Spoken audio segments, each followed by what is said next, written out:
Hello!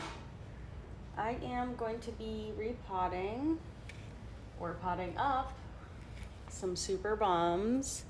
So I am going live so everyone can follow along. And I have some pre-mixed succulent soil here. I have the info for this in my FAQ highlights if you haven't seen that yet.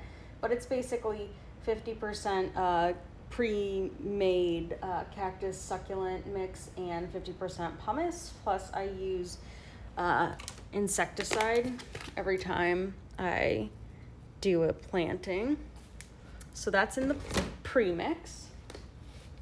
And then I'm also going to be using some Root Master, which basically is just for the first watering to help with transplant shock. So I keep some of that pre-mixed in a separate container. So I want to do our beautiful mama first. And she is so thirsty. But also look at these beautiful roots. Definitely ready to go.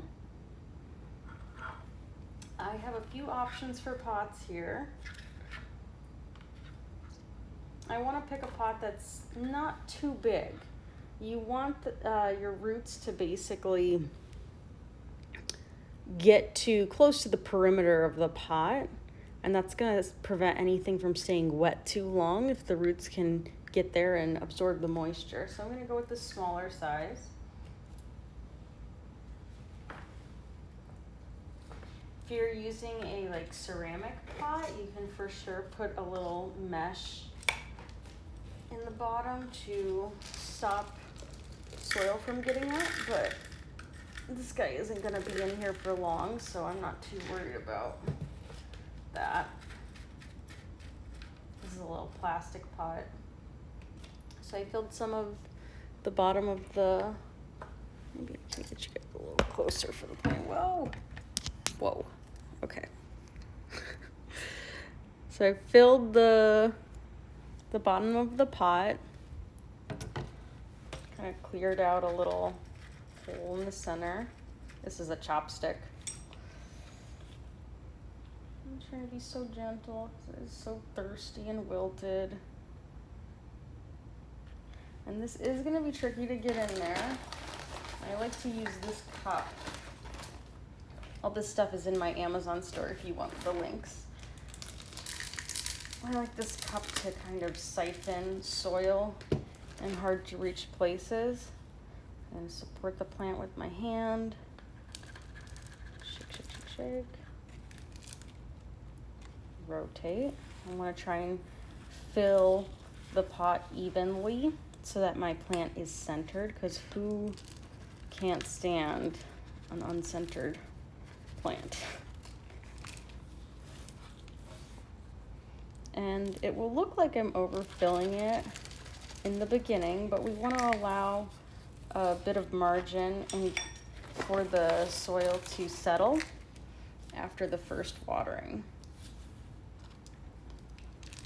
The soil is going to compress after that first watering.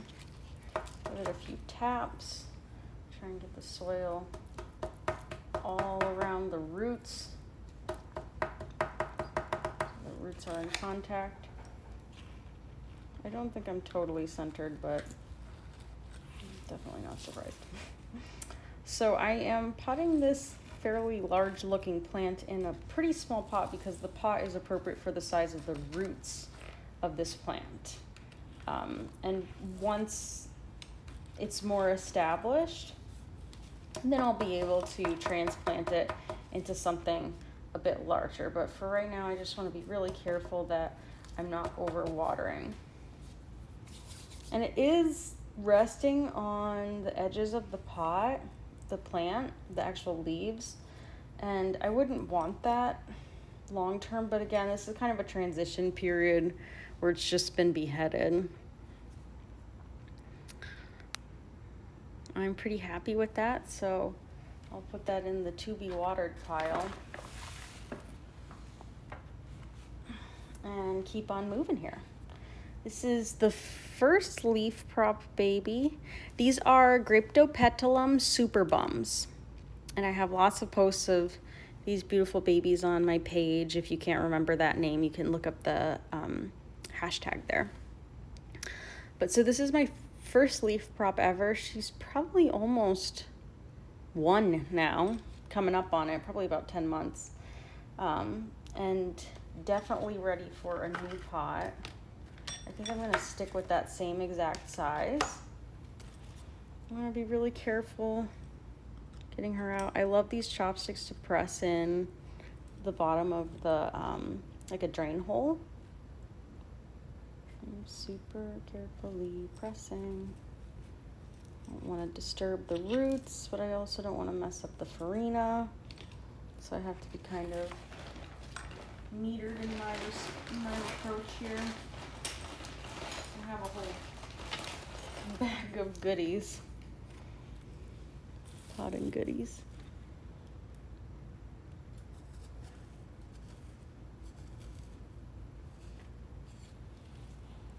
Loosening up around the edges of the pot.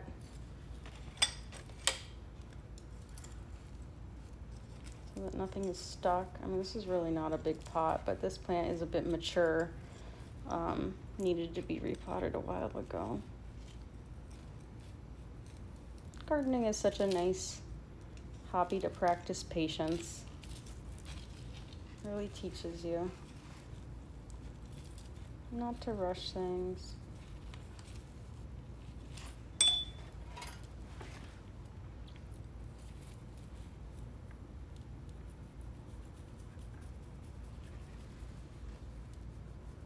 I'm just wiggling, being gentle. It is really stuck. Okay, we didn't want to give it up. But look at all those beautiful roots that I was able to save.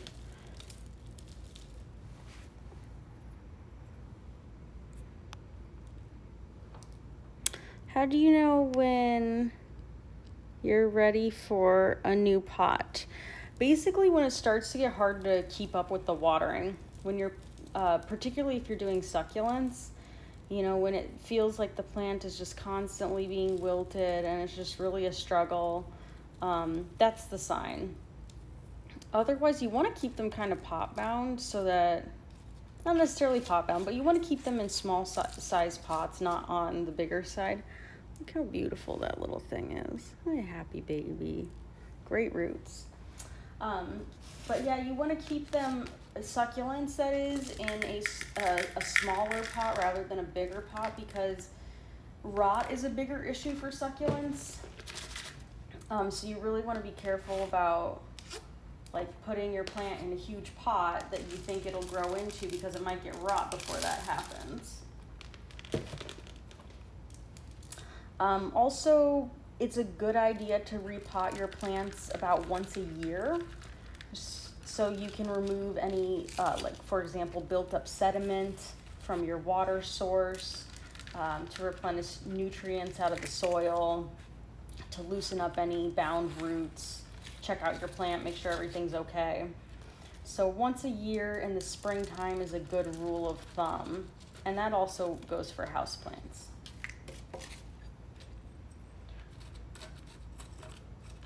Again, I'm adding soil kind of all around at the same time, a little, well, not at the same time, but a little bit at a time, all directions. Try to keep my plant, centered. Oh, this little baby is gonna take off, I know it. Spring is the right time to be repotting your plants, because that is if they are active growers during summer, which most plants are, but some notable exceptions like crassula, for example. But you want to repot your plant during the plant's growing season, because that really just gives it like a tailwind to recover from the stress and trauma of being repotted faster. Kind of like how kids recover from broken bones faster because they're already growing. Same kind of thought process. So I'm using the chopstick to kind of pat down, and then I use a tap to settle all the soil. Look at that cutie. What other questions? I'm Laura. Thank you for asking, aka Little Plant Boss. I don't necessarily put rocks in the soil. Well, I guess it is a type of rock. It's called pumice. Links to all this stuff is in my Amazon shop, but if you look at the pumice, it's got little holes in it, and it's very lightweight, and it basically works as a spacer to just separate the soil so it dries out faster and also drains faster. And that's ideal for succulents. Okay, so we'll put him in the, obviously these are all girls, what am I saying? We'll put her in the to be watered pile. Next up is this beautiful foursome. I know that you're immediately wondering what happened here. This was an albino, almost completely albino pup, and I'm trying to get it to make a new baby that has some chlorophyll in it so it can be sustainable. But the rest of these are really kind of crushing each other, so it's time to get this out. If it was just this one leaf club baby by itself, I would not repot it. That plant is already under a good amount of stress, but this is what happens when you plant plants together. You have to compromise, just like people.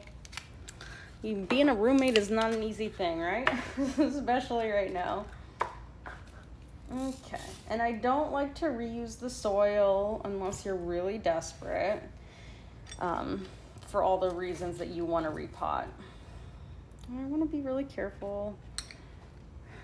I'm a broken record, but obviously with your prized plants, you want to be careful. And with babies, you want to be careful too because they're delicate.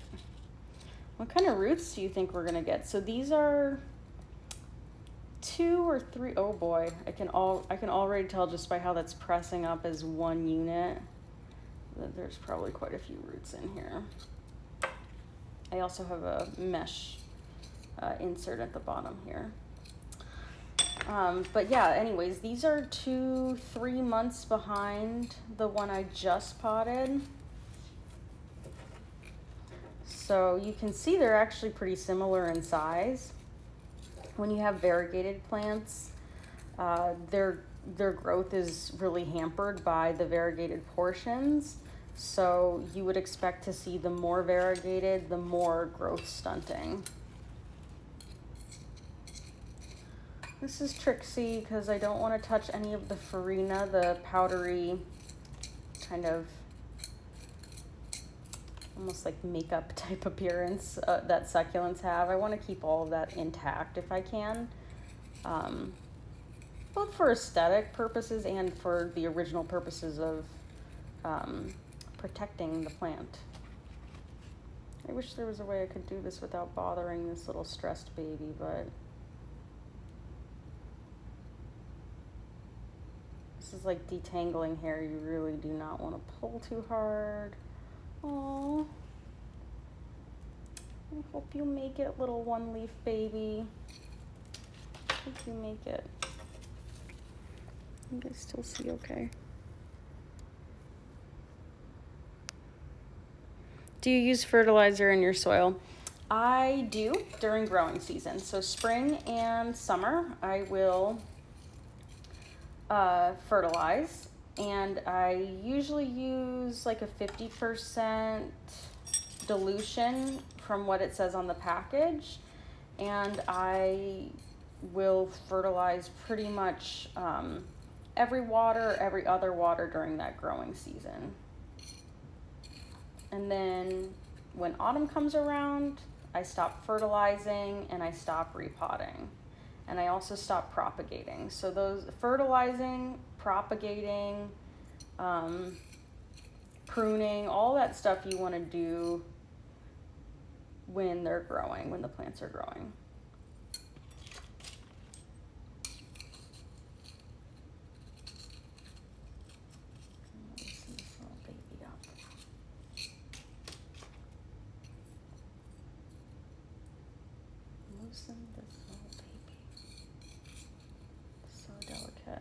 This is also why I wanted to get in here, because these roots were only going to get more and more complicated together.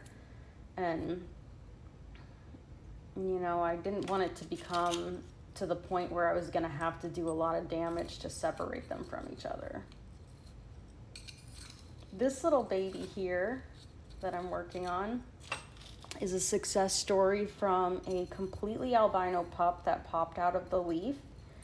And I cut the albino pup off, and it grew a healthy, completely sustainably variegated baby out of that same leaf that I cut the albino pup off of. It was really exciting. It was incredibly exciting. I was thrilled, unsurprisingly, I'm sure. I have another totally albino pup that's not over here right now that I'm wanting to do the same thing with. Oh, these are so big and so healthy. This guy is undoubtedly the pick of the litter. Look at that beauty. I don't know, I just love these chubby little babies, especially the rare ones. Like, I don't know how anyone could resist that, especially with its like clump of roots and everything. I'm slain. So you can see that these guys actually, oh my gosh, look at this thing. I would say that these roots are bigger than the older leaf prop, and that's really because I had it in this small little pot. So you can see how pot size can influence the growth trajectory of your plant. I'm trying to save all the roots I can, because the more roots, the better. As far as when to repot, we talked about seasonally, but also within your watering cycle, it's good to repot about halfway through your previous water and your next water. Look how happy that is. I mean, that just feels so good coming from a single leaf. You have a monstera, but it has no fenestrations. Off topic, but I'll allow it. Fenestrations are a sign of maturity in a monstera, and your plant just isn't mature enough yet, which it's not just a matter of it being big enough, it also has to have the appropriate support. So it has to have, you know, a pot that allows it to have a decent sized root system. It needs to have a root system. So, you know, if it was cut recently, then you would need to let it grow.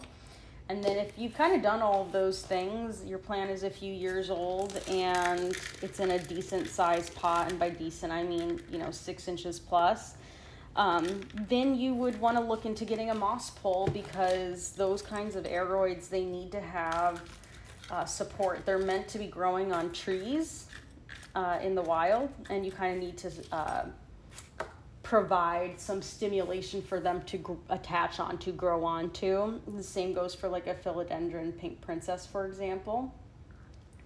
So check out moss poles. There's lots of great DIY instructions on like YouTube. A few sellers or like even hobbyists here on Instagram I see sell them if you don't want to make your own. They also have them on Amazon. But yeah, any kind of climbing plant like that, the sooner you can get them on a trellis or a moss pole, the sooner you're going to see the marks of a mature plant. For example, like in a philodendron, deeper lobes in the leaves. So I hope that was helpful. It is absolutely a normal thing for them not to have those fenestrations until they're more mature. And that is also why it is hard to identify a juvenile plant versus a mature specimen, because juvenile plants often have more simple structures than their mature counterparts. How cute is that? I mean, who doesn't want that in their life? Yeah, so where to get the moss pulls, Amazon, Instagrams, look for people selling them. Like I know plant_ma, for example, just started selling moss pulls. Etsy, or make it yourself. And if all else fails, just stick a pole in there until you can figure out what you're doing with your life. Any kind of trellis, like a tomato cage or anything, would be better than nothing in the beginning.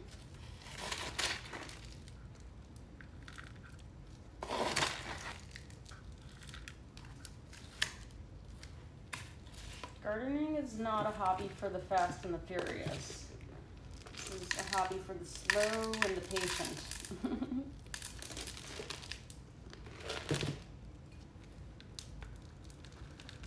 I'm sorry, you probably can't see that.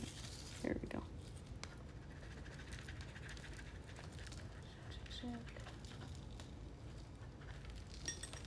Oh, careful, careful.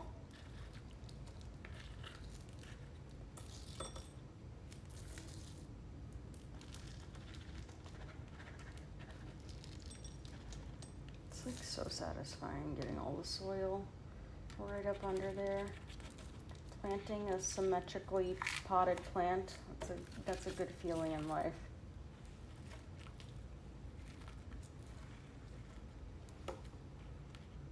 It's attached. Put that down in there. You want to plant your plants always at the same level as before, so you don't want to plant them lower or higher. As far as how deep in the pot, you don't want to be too deep in the pot because this rim will block sunlight, especially for a plant with its leaves low to the ground like this.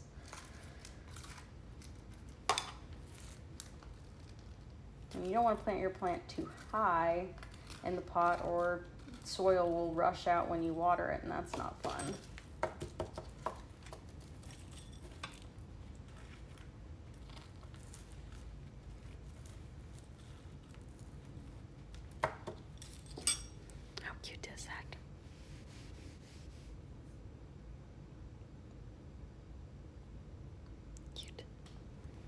Okay, I'm still going here. I have so many of these little babies. I'm hoping someday to do a giveaway and maybe an auction. I don't know, everyone has asked me for these Superbums. They were harder to find over the winter, but now I feel like people are finding them pretty easily. It was like February rolled around and everyone started selling succulents again.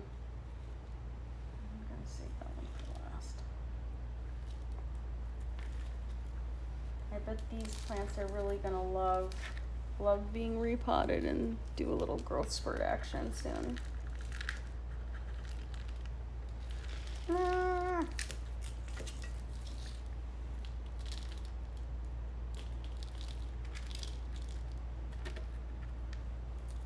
never want to brush stuff off of succulents because that's just gonna make your farina situation worse.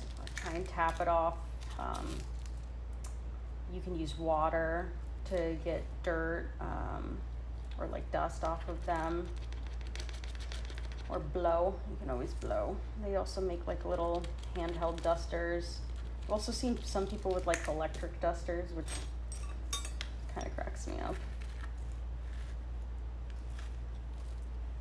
I'm not quite at that stage yet.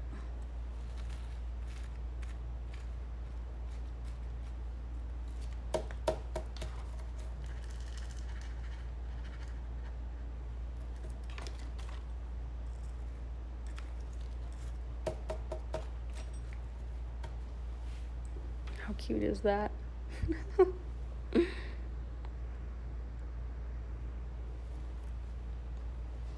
In the pile. Last one. I think I'll just keep them all in the same size pot, I guess. I don't know. I'm like debating if I want to put this little struggling baby in the smaller pot.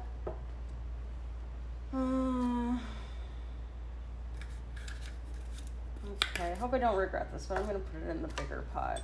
I just think that I have hope and faith that it's gonna pull through and get bigger soon. So that's the other thing you kind of want to think about when you're repotting, is how long is this repot going to last? Because you don't want to be, you know, transplanting your plants is pretty traumatic for the plants. You know, that's not something that happens in nature, so it doesn't have a good, you know, response to that. So you ideally would like your repot to last 6 months to a year.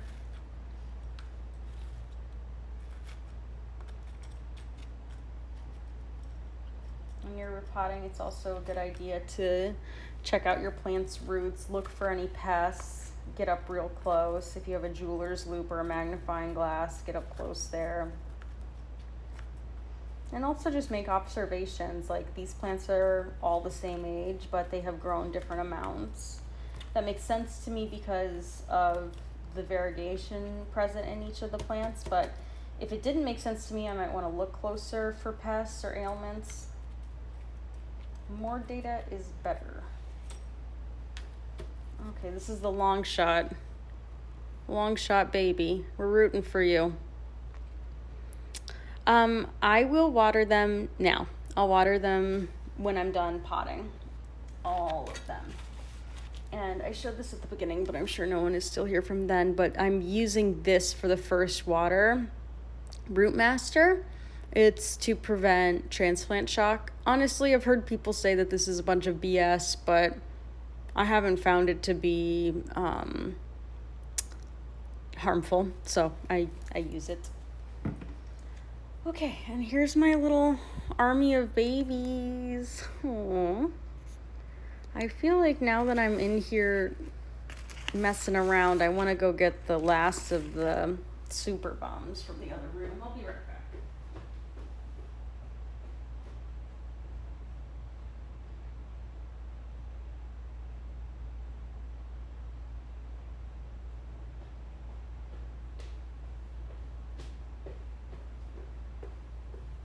Okay, here's the other babies.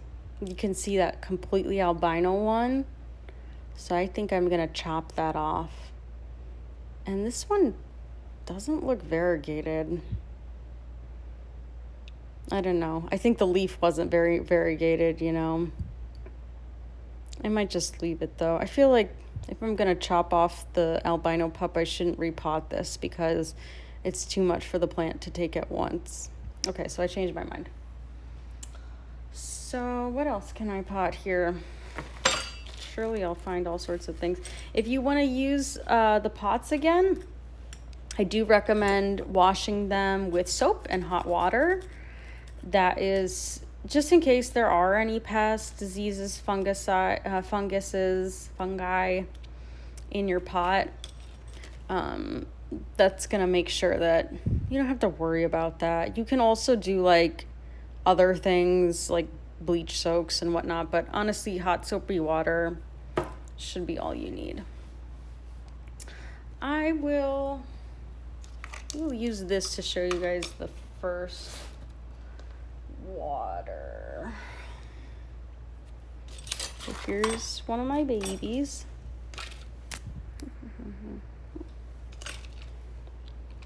And this is the water with the Root Master that I just keep in a separate little squeezy. I like the squeezes because I can really control how much water comes out very slowly. For this first watering, honestly, just for my aesthetic needs, I try and go really slowly so that the soil doesn't gush all over and doesn't touch the leaves. Initially, the soil kind of can't hold a lot of water. It's like getting a new sponge. You kind of have to season it. That's what you do with the first watering. So I'll just keep working on saturating initially without disturbing the topsoil. And then I would leave this for a few minutes. Usually I just have other plants, so I would move on to the other plants. And then after I'd be finished with those, I would cycle back around and do one more thorough watering, just to make sure that that water is completely soaked. It's really important to get a super thorough watering the first time, especially. And then if you wanted to do like top dressing or anything like that, I would wait to do that a few weeks. So you can get a handle of how often you need to water your plant, and also so the soil can kind of go through this initial soil curing process, whatever you want to call it, and wait until probably about that same time as repotting, halfway between waterings. That's the time to add your top dressing when the soil is nice and dry. Yes, I'll keep the video up. I think I'm going to try and do more of these videos on my IGTV without preview, so that they're just there for reference. I know they're not edited and they don't have subtitles or any of the fancy things that other people have, but I feel like just having them there is better than not having them.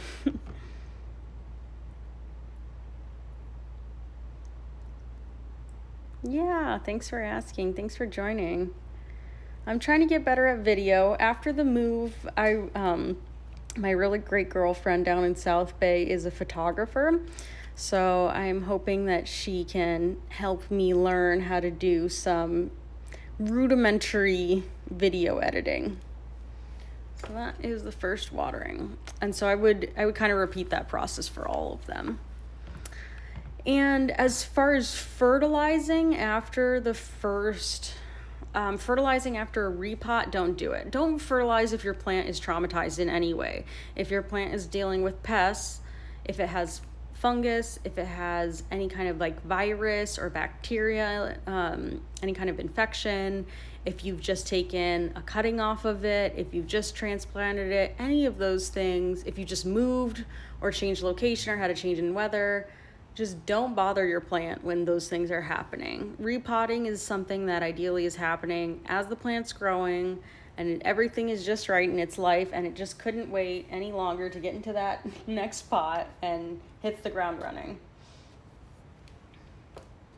Okay, so I think I've babbled enough here, but I'm very happy with how all these turned out. It's really fun having the exact same size pot. These are also linked in my Amazon store in the bio. So cute. And I'm very happy about Mama Plant. Very happy about Mama. Okay, guys, thanks so much for joining. I will put this up at a minimum in my stories, and hopefully also up on my IGTV if I can figure out how to do that. Thank you. Be well, be safe. Talk to you soon.